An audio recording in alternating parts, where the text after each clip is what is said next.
Chris, how's the week been after coming off your first win of the season?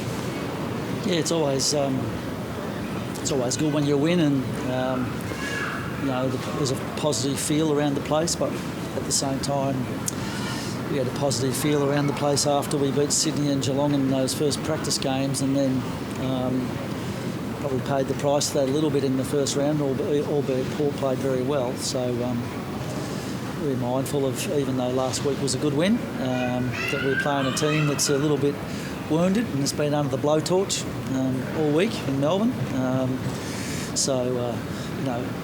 We've got enormous respect for the Dogs. We've had some good battles with them over the last few years. They've played in finals every year. We're expecting the best version of the Western Bulldogs that there can be. So it's actually really good that this test comes for us a couple of weeks after round one. Don't like looking back, but the crazy end to last week, do you just put it down to a crazy end and what was happening, or is there a worry that not 5 seconds of thought to the last 10 minutes? Irrelevant. How we played was how we played for the first 3.5 quarters. I don't think you can treat it any other way. So unusual. Yeah. How's Josh been this week? It's always different coming up against your old club, isn't it? No, he's a competitive beast, so he's looking forward to it. There's no trepidation there. He just wants to get out and play for the Lions against his old team, so he's very much looking forward to that opportunity. You still on your 22? Well, we don't have to put our team into tonight, so we're pretty settled on it, but just wait and see. We'll get to Melbourne. I can't say we'll have to see what the weather's like because the roof's closed, so I can't give you that excuse, but we'll just sit on it until then. Kitty comes back? Or he's available? He's available, yeah. So it's been a pretty tough selection this week. I know. I guess you're always reluctant to change a winning lineup, aren't you? Absolutely, you are. And the boys played very, very well last week. So it's one of those tough ones that we're still mulling over. The next 2 hours on the plane will help us make that decision, I reckon. He brings a fair bit, though, doesn't he? Yeah, no, he's a really good player. One of the promising defenders in the competition, and he was in pretty good form leading into the season. The good thing is he's recovered from his concussion. You have your heart in your mouth every time one of your players gets a concussion now, and you're hoping, like mad, that it's just a normal one and not one that stays for a long time. So he's good to go, trained all week. If we need him, he's there. I know you said that when Zorks had been fit round one, it would have been the selection headache, if you want to call it that.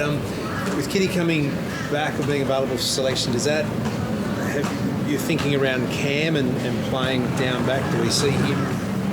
We see him as a very versatile player for us. I mean, he's played forward, he's played inside mid, and he's played back. So he's a very, very good player, and at the moment he's going really well in defence. So I suspect that's where he'll stay for a while. It's the package, isn't he? Oh, I wouldn't say that. He's got a few more things to learn, but he's turning into a really valuable team member. How's Will coped with this week with all the talk about rising sun? I suppose always the judge of that is how they play the next week. On the surface, he seems to have coped with it really well. He's a pretty down-to-earth sort of guy, pretty matter-of-fact. He doesn't get too excited by anything. He was really disappointed with his performance against Port, and he used that to sort of lift his level last week, and I'm sure his aim will be now to stay at that level or even improve on that. So I haven't really talked to him about it because I don't feel the need to. I love the fact that he said he thinks he needs to improve, or there's areas he can improve. He hasn't taken a mark yet. That's something that he said. Hasn't he? Hasn't taken a mark. Well, he'd know, because I didn't know that until you just told me. It doesn't bother me how he gets the ball. Maybe that just means he's got to try and work a little bit harder to get a few more easier possessions, but it's not something that I would have prioritised with him. When you look at the draw in the start of the season, Teeman's Bulldogs, Collingwood, it's a big first month for you, isn't it? Yeah, that was. I usually just look at the first game and then take it from there. But yeah, I was aware that that's as tough a draw as probably any team could have based on last year's results, I guess is what you're saying. Yeah. And Collingwood's in form. Some might say that, some would say that the Dogs aren't in form. But as I say, I always go go against them thinking what they're like when they play at their best, and obviously the Dogs are capable of beating anyone in the competition when they play at their best. So that's again what we're expecting this weekend. Short week for you, but they've opted for shorter turnaround. Is that a factor? I don't know. The sports science in clubs now, and our ability to track the recovery of our players and all those sorts of things is pretty good. So they'll just do what we would do on a 5-day turnaround and just adjust their training to make sure they're right to go tomorrow night. Chris, the Daisy Pearce stuff, was that your choice to say she can't come into the room? Yeah, it's an interesting one, that, and it's a hard one. Not deliberately targeting Daisy, but it's no different. I would have thought if one of my assistant coaches worked in the media and he wanted to go into the rooms of another club, that they wouldn't necessarily feel all that comfortable with that, because you do see things and you do hear things. So that's just been our choice. I just hope it doesn't turn into one of those things every year that, has Daisy been let in or has Daisy not been let in? I think making a choice either way is okay. But I think you're conflicted when you work as a coach and you work in the media. I think that's a terribly difficult thing to manage.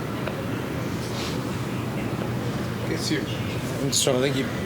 Was there ever a crossover with Hodgie in doing that stuff? No, that's a good question. No, see, Hodgie just worked with us in the pre-season. He never actually worked with us in season. Yeah. So he didn't know what was going on internally once the pre-season was over. And even in the pre-season, he was a 1 day a week guy. So I think it's pretty different to the more substantial role that Daisy's playing down at Geelong. Do you think it's unfair that the broadcasters put Daisy in that position? The preference would be that we shouldn't have to make the choice. Yeah, I think that's unfair on the clubs.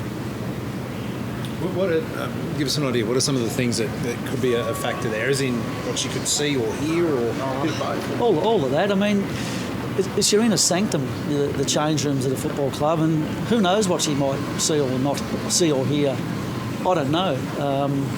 But I'd rather not take that chance. And I don't want our people walking around on eggshells just because they're worried about what someone may or may not see. It doesn't make any sense to me, and to be honest, don't want to have to worry about it.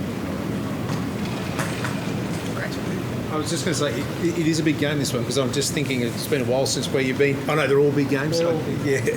In this competition this year, they are. It's brutal AFL football now. I think any team can beat any team, and we've seen that over the first couple of weeks. So if you're a bit off or you've got a few injuries, you're vulnerable. So it makes it for an exciting year.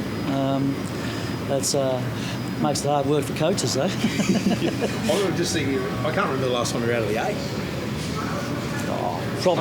Probably early last year. I mean, probably early in 2021. We were 1 and 3. Yeah. So I mean, it's easy to be out of the 8 early in the season. When you want to be in the 8 is when the whips are cracking mid-year and you're in there with a chance. So I think footy generally we make too many judgments early in the year. So let the game settle down and the team settle down, and the patterns will eventually emerge.